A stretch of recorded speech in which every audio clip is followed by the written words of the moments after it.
Hey all, your OS reviews. In this video, we're taking a quick look at the Plimpton Plimpad P2. This is a budget Android tablet that sells for under $100. In fact, currently with coupons that you can apply at checkout on Amazon around 10% off, further reduces the price closer to around $80. And for the money, it's actually quite interesting because Plimpton have built in more software tricks than what we usually see on a sub $100 tablet. There are some quote-unquote AI functions, some which might be a little bit gimmicky, but others are interesting concepts. For example, there's a posture mode which can use the camera there to detect if you're sitting upright, reminding you to sit straight for better back health. And there's also AI gesture control. So you can use actually your hands to wave, for example, if you're scrolling through a web page to move the page up and down without actually touching the screen. Now, that's kind of giving me early Samsung as well as the Google Pixel 4 vibes, which may not have panned out quite as well as they hoped, but it's still interesting to see this feature make a return. Other features, though, might be more practical, like AI text extraction, allowing you to more easily copy it and read it back,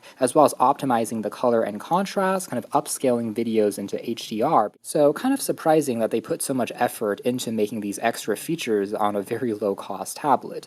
Now, the build quality of the P2 also is more premium than expected. It's crafted out of aluminum unibody on the rear, kind of like an iPad, instead of a more flimsy plastic like we usually see on tablets in this price range. It's further coupled with a pretty large 7,500 milliamp hour capacity battery. The screen, by the way, measures 10.1 inches. It's fully laminated IPS LCD screen, reducing on glare and reflection compared to cheaper non-laminated screens that have a gap in the middle of the glass and the screen. This is all fully bonded together. Also something that was previously reserved for more expensive tablets. Also running on a pretty up-to-date version of Android 15 with 8 gigabytes of built-in RAM, with additional 16 gigs of virtual RAM support as well. Again, 8 gigs of built-in physical RAM is already quite a lot for a budget tablet. It was very common to see just 4 gigs at this price point just a year ago, weighing here at 450 grams, and it's powered by an octa-core all-winner A733 processor. This is a 2 gigahertz octa-core processor that actually just came out here in the first quarter of 2025, and it scores around 320,000 on Antutu benchmark scores. And just for reference, that's a little bit lower than the MediaTek Helio G99, which is also very popular in budget phones and tablets. So it isn't going to be a flagship killer, but still should be decent enough for an entry-level tablet with a dedicated neural processing unit, or NPU, built into this chip's architecture. It's also using a pretty up-to-date DDR5 RAM standard as well. So yeah, on paper, this Android 15 tablet is promising plenty of value. Essentially a brand new processor, 8 gigs of RAM, full metal build, fully laminated screen, relatively clean Android 15 are all surprising to see. Now, as far as some of the other specs are concerned, we have a 5 megapixel rear and front-facing camera for video conferencing, and a one spec where some cost was cut would be the screen resolution. Even though it is fully laminated IPS screen, it is a technically HD plus resolution, around 720p, instead of being full HD res, which we usually prefer on a larger screen device like this. So if you're looking really closely, you'll be able to notice a bit more pixelation. Maybe the only spec that I would like to see bumped in the next generation revision. In the box, aside from the unit, we have just a quick user guide, USB Type-C cable, as well as a wall adapter, which, speaking of, charges at a standard 18 watts, so it takes almost 3 hours to fully top up the larger battery inside. But thankfully, with the HD plus resolution screen, fewer pixels to push around, it can easily last around 3 days of casual use before you have to recharge it again, so you don't have to be reaching for the charger too often. Now, a closer look at the build here, we do have that, again, rear camera, no LED flash, but still feeling a bit more premium and solid thanks to that unibody construction. We do have stereo speakers as well on the left as well as the right sides, USB Type-C there for charging and data transfer. Up top, we'll have a micro SD card slot to expand on the 128 gigabytes of built-in storage. Some microphone, antenna bands, as well as a power key and volume rocker complete the hardware. There is no fingerprint scanner on this budget tablet, but that's kind of par for the course. And so turning things on, we can see that indeed it is a fully laminated display, meaning there is no air gap, making the screen appear just a bit more clear and crisp. The bezel sizes are also reasonable, I think, for a device of its class. It makes it a little easier to hold onto. We have just a horizontal placed webcam here on the front.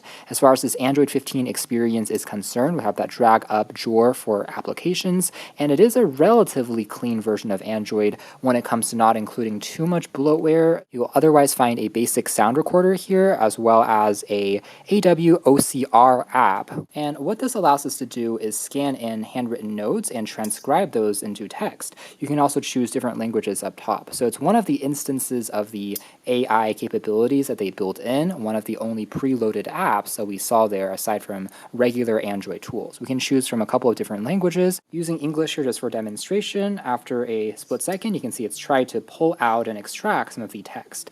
Now, the accuracy of this pre-included app, I would say, is not the best in the world. Unfortunately, it seems to get confused if your handwriting isn't perfect. And so for the best effect, you'll ideally want to look at just printed text, maybe from a paper or a textbook, and then scanning it in. You can still copy and paste. Otherwise, navigating around the UI for the most part doesn't feel that bad, even though it is a standard 60 Hz refresh rate for the tablet screen. But I think that the colors here, at the very least, do seem to be reasonably contrasty for a LCD screen. And if we jump into more advanced settings, the more colorful icons definitely are a departure from stock Android. And if we jump into the display properties, from here you're able to turn on options like adaptive brightness for the screen to automatically get brighter or darker, a system-wide dark mode, as well as under colors, you're able to choose a natural or more boosted color contrast mode. Further swiping down, we can find the aforementioned HDR conversion mode, which is the color enhance. Contrast, saturation can all be adjusted, plus there is a dedicated black and white mode here as well, which wasn't even really explicitly advertised on their product page. So if you want to use this as a makeshift e-reader, you can use this. Of course, it's still going to produce a bit more glare compared to a true e-ink screen, but kind of like some of the TCL devices out there, you have that mock mode to use, and there's also going to be a more specific color temperature adjustment wheel as well for making it cooler versus warmer. So plenty of adjustments,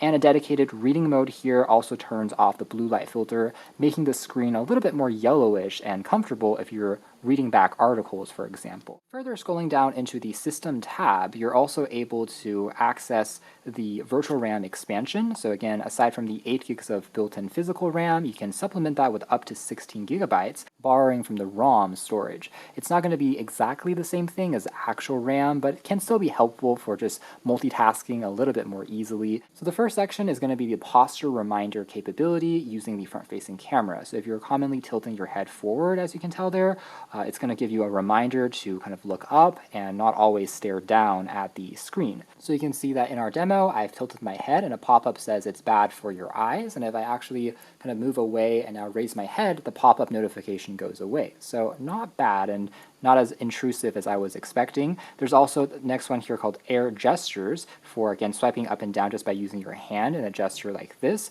So if you are reading back an article or watching back videos in a short format, you're able to do this without touching the screen. Maybe if your tablet is in the kitchen and you're trying to cook, it might be more sanitary as well. So you can use this gesture for scrolling purposes, as well as capturing a screenshot by putting your hands together like this, plus a back gesture can also be found, although it doesn't seem to have a play and pause gesture for media controls. That would have been nice to see. All right, so it's recognized that my hand here is nearby through that pop-up. I can also now kind of move down. You can see that the actual tilt is indeed working, in addition to capturing a screenshot, as well as the back gesture, as you can tell there, also seems to work. And so yes, as you can see here, the gestures for the most part are actually functional. However, just like with those previous generation devices that we mentioned from Samsung and also Google that played around with gesture recognition, it can be a little bit hit or miss and slightly finicky if you aren't in the best lighting environment, because it is using the front-facing camera. For example, if you are using this in the dark, it's just not going to pick up your hands that easily. Or there are other objects obstructing the camera's view, then also the sensor isn't going to be as accurate either. So it requires good lighting and some acclimation to get used to. Although at worst, it can be a little wonky. Thankfully, you can turn that on and off though, and experiment based on your use case. A couple of other settings which are interesting include under battery, you're able to turn on adaptive battery, so it will actually limit limit power consumption for apps you aren't using as often, kind of learning your usage habits, again using some of the AI tricks maybe borrowed originally from the Google Pixel devices, thanks to the NPU built into this processor. In addition to a scheduled power on and off function. For instance, if you're not using it at night, it can turn off automatically at certain maybe midnight hours. So yeah, I would say they've definitely done a little bit more work here in terms of providing some extras in these system settings, some of those AI tricks that we don't usually see, kind of fun to play around with, and again, if you don't like it, you can always turn it off. It probably won't radically change the way you interact with the tablet since the touchscreen is going to be more responsive and accurate in most cases, but at least they tried to do something a little bit different there. And Plimpton's launcher here is also quite similar to what we see on devices like the Google Pixel tablet, for example. You're able to find some of your recently opened apps down below here when you are multitasking, as well as pull up the full list of apps just by tapping on some of those quick settings. So optimization of the UI here is honestly not bad. Let's jump into the regular camera app here for a moment. Again, at 5 megapixels, it's definitely not the sharpest camera in the world, but then again, it's a tablet and not a phone. So as long as it's clear enough for some basic text and document scanning, legible enough for these basic purposes, I think it's mostly good enough. At least it is an autofocus enabled camera, so you can focus on closer objects as well. With a couple of advanced settings, including an automatic QR code scanner that's built into the camera that can recognize those objects, as well as an OK gesture to take a photo. That said, interestingly, what's missing would be a AI auto scene detection mode. Again, not that it really matters on a tablet camera, but just something to mention because it is so heavy on those other AI aspects. And secondly, there is no HDR processing. Records 1080p resolution video with a couple of more advanced settings for specifically scanning in documents, correcting any lens distortion, as well as a night mode that can increase the exposure time to let in slightly more light, but you have to hold very still. And there's also a professional mode that can also allow you to adjust the ISO white balance properties. So the camera app here is basic but functional. Let's check out the video performance and the built-in speakers next.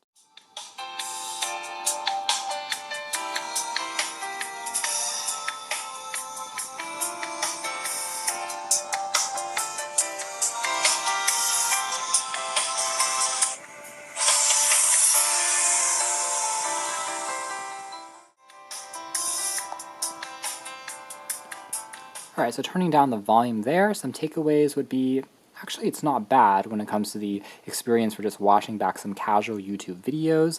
And again, the colors on the screen, especially if you turn on the more contrasty modes, actually do look reasonably good. Viewing angles don't tend to be that big of an issue, as you can tell there. Now, if you are outdoors in direct sunlight, of course it's not going to get as bright as a more flagship grade device, but generally for indoor use, I think it still is quite reasonable. Buffering time doesn't seem to be that bad either. It has a decent Wi-Fi reception, supporting dual-band Wi-Fi 5, generally just taking a split second at the beginning for the video to play back, and afterwards remains relatively smooth here at HD resolution. Performance is surprisingly not bad, keeping up actually quite well when you're doing some basic multitasking. Even playing back a video there in the background still didn't have that many problems. The speaker quality, I'd say, was just around average. It's good that it's stereo, so you have some separation when you're watching back videos like this. However, there's not a ton of bass there, but at least it doesn't seem to distort too much. Good enough, I would say, for a sub $100 tablet. Also, when it comes to web browsing, impressively, it's doing a better job than expected. The 8 gigs of DDR5 RAM coupled with the relatively new processor actually is opening up web pages faster than I expected it to. It's really easy for these budget tablets to use chips and components which are a couple of years out of date. So it is a breath of fresh air to see all the specs here actually seem pretty up to date, and that means scrolling around the web page, even on a more complex site here from CNET with some ads and videos in the background, is still almost instantaneous when I'm clicking on links, as you can tell there. I can also open up at least a handful of tabs without things slowing down too much, thanks to the plentiful RAM built on in. So really not bad when it comes to just some casual reading back for articles. And for a 10-inch tablet, it is relatively lightweight, so you can definitely hold it pretty comfortably even for doing some reading, for example with comics, webtoons, actually looking not bad. And as for doing a bit of light gaming, it also seems to be slightly more capable than expected. You can download pretty much any title, as well as social media app from the Play Store, generally, without too many issues, as long as you lower some of the graphic settings. Again, as long as you're not a competitive gamer per se, I think for casual tap-and-go style games, you'll still be mostly content. Now, the tablet does get a touch warmer here on the top left-hand corner after using it longer than, say, 30 minutes of more demanding activity, but overall, still not as bad as expected for a device in its price range.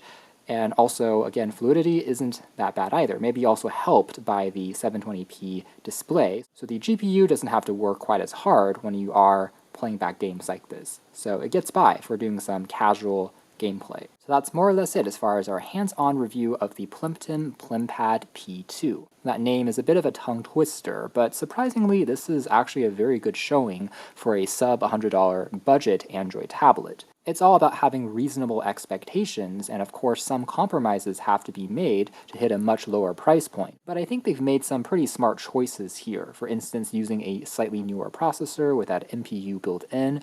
Yes, even if you're not using all of the AI tricks that this thing touts, still keeps it a little more future-proof. Gone are the days where a budget tablet like this would have been frustratingly slow to use. I actually think this might be a stronger alternative, in fact, to the current Amazon Fire tablets, because for a similar cost, we are getting a much stronger build quality that feels really premium, a cleaner version of Android, more RAM, and a slightly newer processor inside as well. Again, if you're expecting this to have a active or pressure-sensitive stylus support, and you're expecting a fingerprint scanner and a even sharper display, those are still features reserved for more expensive models. So keeping in mind this thing is around 80 to 100 bucks, I think it still is doing a pretty good job. Now, ending things on a final size comparison, here it is next to a base iPad. Surprisingly has a pretty similar overall feeling, and you can see that the P2 here is a touch slimmer as well as not quite as tall because the iPad is nearly 11 inches compared to